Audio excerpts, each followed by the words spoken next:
Hello မင်္ဂလာနေ့ရက်နေ့တက်လေးပါခင်ဗျအခုဆိုရင်ကျွန်တော်တို့တဲ့အောင်မင်္ဂလာအဝေးပြေးကာကိကနေတဲ့ VIP 6ကိုယူပြီးတော့ကျွန်တော်ရန်ကုန်ကနေတောင်ကြီးကိုညနေ6နာရီထွက်လာပါပြီခင်ဗျကားပေါ်မှာကျတော့တယောက်ခုံရှိသလိုနှစ်ယောက်တွဲထိုင်လို့ရတဲ့ခုံတန်းရှိလည်းရှိပါတယ်ကဲကားပေါ်မှာကျတော့အခြေအနေအမျိုးမျိုးကိုလိုက်ပြီးတော့LED light တွေနဲ့ကားကိုအလားဆင်ထားသလိုဖြောပြမှုအနေနဲ့လည်းအသုံးပြုထားတာတွေ့ရပါတယ်ကျွန်တော်ကားကမနေ့3နာရီခွဲမှာတာစီမြို့ကိုရောက်ပါပြီเนาะအဲဒီတာစီမြို့မှာကျတော့စစ်စေးဂိတ်အကြီးအကျယ်တစ်ခုရှိတယ်အဲဒီဂိတ်ကို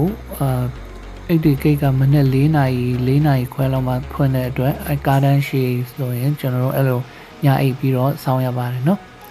အဲ့ဒီချိန်မှာကျွန်တော်တို့ကကိုကြိုက်ရဝယ်စားလို့ရအောင်ဒီမှာစားတောက်ဆိုင် function တွေကလည်းတညလုံးနီးပါဆိုင်ဖွင့်ပေးထားပါတယ်เนาะဆိုတော့ကျွန်တော်ရောက်တဲ့အချိန်က3နာရီခွဲလောက်ဆိုတော့ဒီမှာဒီဆိုင်ရှင်ကတော့ဤကြကွေးကြော်တဲ့အချိန်ဆိုတော့3နာရီခွဲဆိုတော့သူကတော့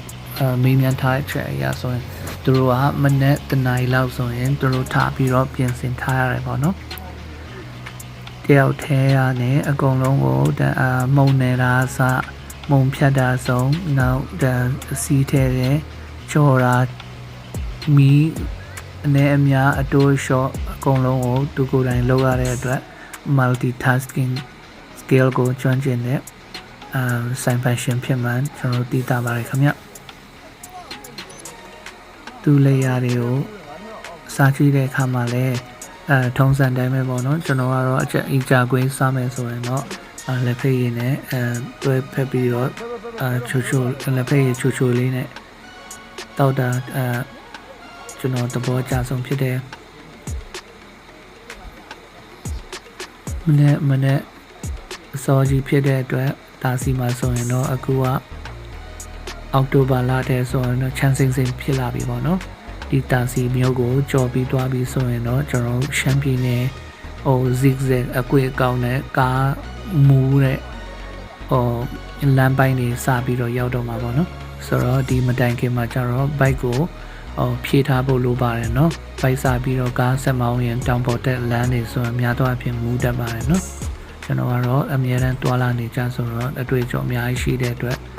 ဒီလိုအချိန်မှာကျတော့ကိုယ်လည်းတန်းစင်ပြီးရင်အစာကိုဖြည့်ထားပါတယ်ဗျဒီမှာအီချာကွေးကြော်တဲ့ပုံကလည်းကျွမ်းချင်းနဲ့သူတယောက်တည်းပဲပိုင်နိုင်ကင်တွယ်ပြီးတော့ကြော်ချက်သွားတာသဘောကျပါတယ်ခင်ဗျဟိုအနောက်မှာလည်းဆိုလာမီးကပြတ်နေတဲ့အချိန်ဖြစ်တဲ့အတွက်ဆိုလာမီးလေးတွေနဲ့သူတို့ဒီဇိုင်းလုံးကိုအဆင်ပြေအောင်မီးထွန်းပေးတာလည်းသဘောကျစရာကောင်းပါတယ်ပတ်ဝန်းကျင်မှာကျတော့တောချက်တွေပေါ့နော်တွန်တန်လေးလမ်းရဲ့ဟိုတစ်ပတ်ချမ်းမှာလည်းကြားတော့ဂျီနူးပွဲကောင်းတယ်မနေ့ခင်းမှာဘိုးကလည်းစိမ့်လေးရွာတဲ့အတွက်ခေါင်မိုးတွေပေါ်မှာမိုးဆက်မိုးပေါက်လေးတွေရဲ့ရိုက်ခတ်တန်လေးတွေနဝင်ချိုလာတယ်လို့အခုလိုလဲအမှုပညာလက်ရမြောက်လို့နဲ့ဆိုင်ရှင်ရဲ့အကြကွေးကြော်ချက်မှုတင်ဆက်မှုအပိုင်းကိုလည်းကျွန်တော်အရင်စိတ်ဝင်စားလို့ကြည့်ရှုသူတွေလည်းစိတ်ဝင်စားမယ်ထင်လို့ကျွန်တော်အချိန်ယူပြီးတော့ကျွန်တော်တင်ဆက်ပေးထားတာဖြစ်ပါတယ်သူကတော့ပြောပါတယ်အကြကွေးပြီးရင်ရှေ့မှာစမူစာလဲသူကဆက်လုပ်ဖို့အစီအစဉ်ရှိတယ်ပေါ့နော်ဒါပေမဲ့အခုလောလောဆယ်မှာကျတော့လက်ဖက်ရည်ရအစဉ်သင်းဖြစ်တဲ့အတွက်လက်ဖက်ရည်နဲ့တွဲဖက်ပြီးတော့အများဆုံး customer တွေကြိုက်နေတဲ့ဆုံးဖြစ်တဲ့အကြကွေးကိုအရင်စကြောရခြင်းဖြစ်တယ်လို့ပဲသူပြောပါတယ်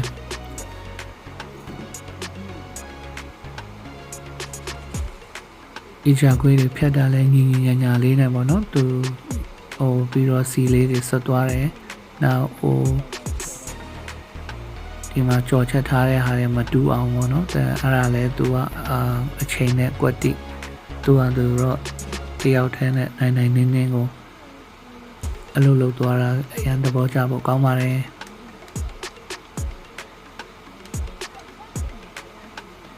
ဟို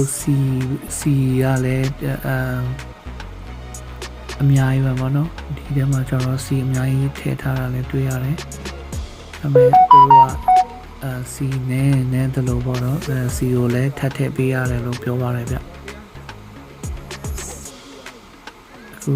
ခဏနေရင်သူတို့စီထည့်ထားတာလေးတွေလည်းတွေ့ရပါမယ်နော်အခုဒီဟာကိုအဓိကတော့ဒီချခွေးတွေ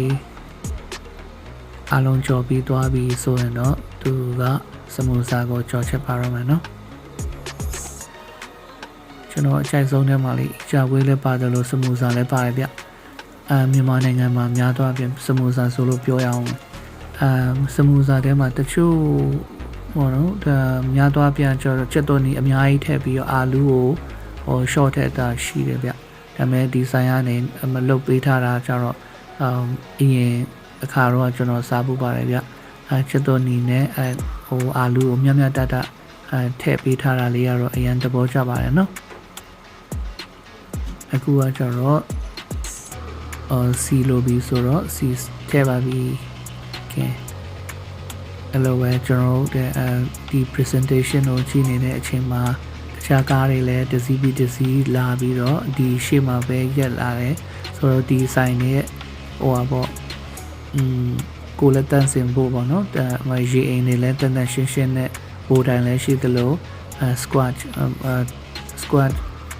ရေအိမ်တွေလည်းရှိတယ်ပေါ့ဆိုတော့အားလုံးစင်ပြပါတယ်ခင်ဗျကဲဒီလောက်ပဲခုလောလောဆယ်တင်ဆက်အောင်မယ်ကဲတတာ